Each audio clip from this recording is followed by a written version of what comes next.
Ça va de toi?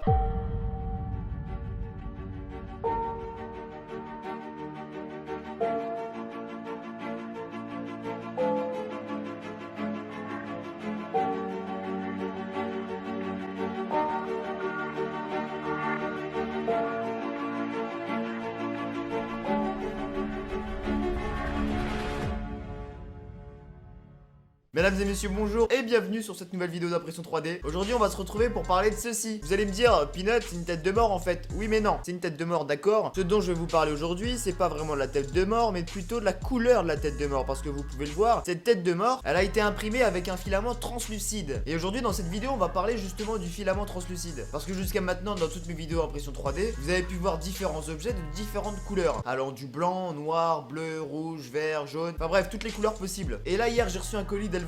N'hésitez pas à aller voir sa chaîne qui est dans la description, allez le remercier sur ses vidéos. Il m'a très gentiment envoyé un colis avec une bobine de PLA translucide, donc celle que j'utilise actuellement juste là pour imprimer. Et il m'a également envoyé une bobine de filament PLA rouge, filament OA. Qu'est-ce que c'est que le filament OA? C'est un filament en fait recyclé. En gros, pour faire simple, toutes les petites chutes de filament que vous avez, tout ce que vous mettez à la poubelle ou toutes les pièces ratées, tout ça s'est transformé pour faire un filament recyclé. Et il est juste là, c'est une entreprise en plus française qui est basée à Nantes. Et ça, c'est plutôt cool. Alors, pour en revenir à nos moutons, ce filament translucide, et je dis bien translucide et non pas transparent, ce n'est pas la même chose. Transparent, on voit bien à travers, comme par exemple une vitre. Translucide, ça laisse passer les rayons du soleil. En gros, c'est pas tout à fait transparent, mais on peut quand même voir un petit peu à travers. Si on prend l'exemple de ce verre par exemple, tu vois un petit peu l'aspect translucide. Là, comme ça, on ne voit pas parfaitement bien à travers. En revanche, si je mets mon doigt à l'intérieur, tu aperçois dans le verre la trace de mon doigt. Ça veut dire que là, effectivement, ça laisse un petit peu passer la lumière. Tu le vois actuellement, j'ai 4 objets sous la main, les 4 imprimés avec du filament translucide. Et en fait, pour ces 4 objets, je me suis amusé de les imprimer à différentes températures. J'ai commencé par cette tête de mort, je l'ai imprimé à 215 degrés, 0,20 mm par couche. Et en fait, si tu veux, à quelques endroits, tu vois un peu un aspect brillant. Il est quand même beaucoup plus transparent celui-ci que le verre que je vous ai montré tout à l'heure. Et si je mets mon doigt à l'intérieur, tu vois la transparence quand même beaucoup plus prononcée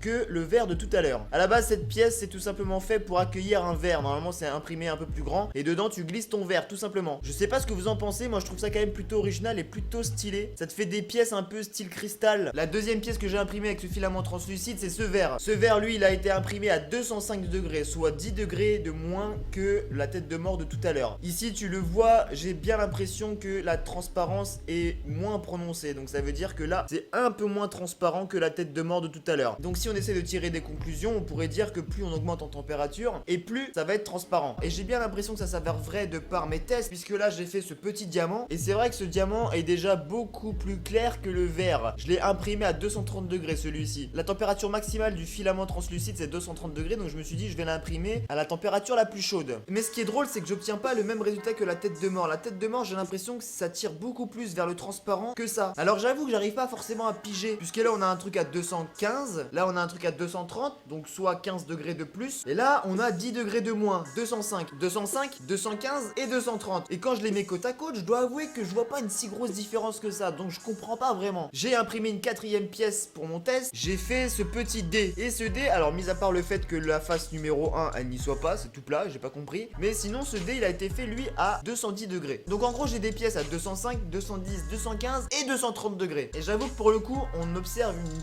petite différence, mais c'est pas énorme. Alors s'il y en a parmi ma communauté, parmi mes abonnés qui s'y connaissent mieux que moi sur les filaments et sur les caractéristiques techniques de ce genre de filaments, n'hésitez pas à partager vos avis dans les commentaires, ça fait toujours super plaisir. Et on apprend des choses aussi, parce que vous savez, moi je touche à la 3D, mais tout ce qui est technique vraiment dans le vif du sujet, je suis pas forcément le mieux calé, tu vois. Mais en tout cas, ce test du filament translucide, c'est plutôt intéressant, ça peut te donner des rendus d'impression vachement stylés. Et actuellement, ce qu'on est en train d'imprimer là, c'est un hand spinner. On est en train d'imprimer un hand spinner translucide. Et pour être tout à fait objectif et franc, j'avoue que je suis un peu déçu, parce que moi je m'attendais vraiment à quelque chose de beaucoup plus transparent, tu vois. Et là on arrive plus à un blanc un peu foiré plutôt qu'un transparent, tu vois. Moi j'aurais vraiment voulu par exemple imprimer un verre et que ce verre soit pratiquement transparent, si tu veux, que quand je fasse ça je vois à travers. Là c'est pas le cas. Alors oui, bien sûr je m'attendais pas à un transparent, mais en termes de transparence je m'attendais quand même à un peu mieux. Alors je sais pas si c'est la propriété du filament à être comme ça ou si c'est moi qui fais les mauvais réglages, les mauvaises températures, mais ce que j'en conclus c'est que c'est sympa. Et encore merci à Karl pour m'avoir envoyé ce filament pour que je puisse tester. Si vous avez une imprimante 3D, que vous avez envie de tester ce filament, je vous ai mis le lien dans la description. N'hésitez pas à aller checker tout ça. J'en arrive à la fin de cette vidéo, j'espère que vous aurez apprécié. Et si vous voulez à l'avenir que je vous fasse davantage de vidéos un peu plus techniques, comment bien préparer une impression, comment fonctionne une imprimante 3D, dites-le moi dans les commentaires parce que ça pourrait faire l'objet de vidéos super intéressantes. N'oubliez pas de laisser un pouce bleu si vous avez appris des choses et si ça vous a plu. Abonnez-vous à la chaîne si c'est pas encore déjà fait. Et puis nous, on se retrouve très vite pour une nouvelle vidéo. C'était Peanut, prenez soin de vous. À bientôt. Ciao. Ah, la technologie, ça me surprendra toujours.